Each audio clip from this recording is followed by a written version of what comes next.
हमारी जिंदगी में कई से मोड़ आते हैं जब हमें कई तरह के जरूरी फैसले लेने होते हैं। ये फैसले ऐसे होते हैं जो या तो हमारी जिंदगी संवार सकते हैं या हमेशा के लिए बिगाड़ सकते हैं। चलो मैं आपको एक कहानी सुनाता हूँ जिससे ये चीज समझने में आपको आसानी होगी। एक राजा था जिसका बहुत बड़ा राज्य था। उसे किसी भी चीज की कमी नहीं थी। वो जो भी हुक्म करते वही हो जाता था। लेकिन राजा में एक आदत थी कि वो जो भी कोई थोड़ी सी गलती करता उसे तुरंत 10 बड़े कुकर कुत्तों के सामने डालकर उसे कुत्तों से नुचवाता। राजा बहुत बड़े गुस्से वाला था। राजा की इस आदत से सभी लोग परेशान थे। राजा का मंत्री भी राजा की इस आदत की आलोचना करता था। एक दिन उसी मंत्री से कोई गलती हो गई। राजा को गलती का पता चला तो राजा ने तुरंत हुक्म दिया कि मंत्री को कुत्तों के सामने ले जाए। मंत्री ने अपनी गलती मानी और माफी भी मांगी, लेकिन राजा ने कुछ नहीं सुना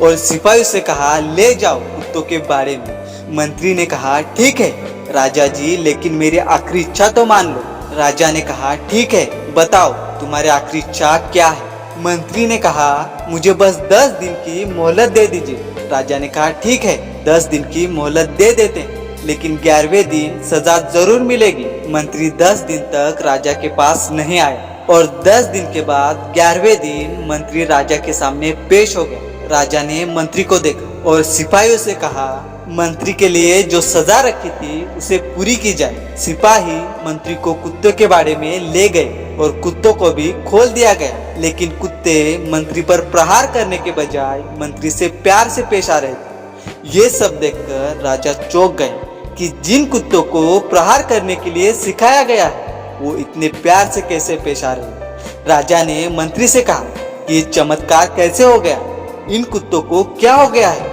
मंत्री ने जवाब दिया कि इन 10 दिनों में मैंने इन कुत्तों की बहुत सेवा की है, इन्हें खाना खिलाया, नहलाया।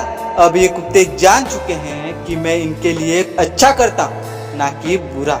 ये मुझ पर प्रहार नहीं करेंगे। मैंने आपकी इतने दिनों से सेवा की है, फिर भी आप मेरी एक गलती को माफ नहीं कर सके। आपसे ज्यादा अच्छे तो ये कुत्ते हैं जो अच्छा और बुरे को पहचानते हैं। मंत्री की ये सब बातें सुनकर राजा शर्मिंदा हो और उसे अपनी गलती का एहसास हो गया। तो इस कहानी से हमें ये सीखने को मिलता है कि हमें हमेशा सोच समझकर फैसले लेने चाहिए। किसी की एक छोटी सी गलती को लेकर उसे जिंदगी भर के लिए सजा नहीं देनी चाहिए, बल्कि उसे माफ करने के लिए हिम्मत रखनी चाहिए। और हमारी आखिरी बात हमेशा याद रखें, फोकस एंड पॉजिटिव रहे।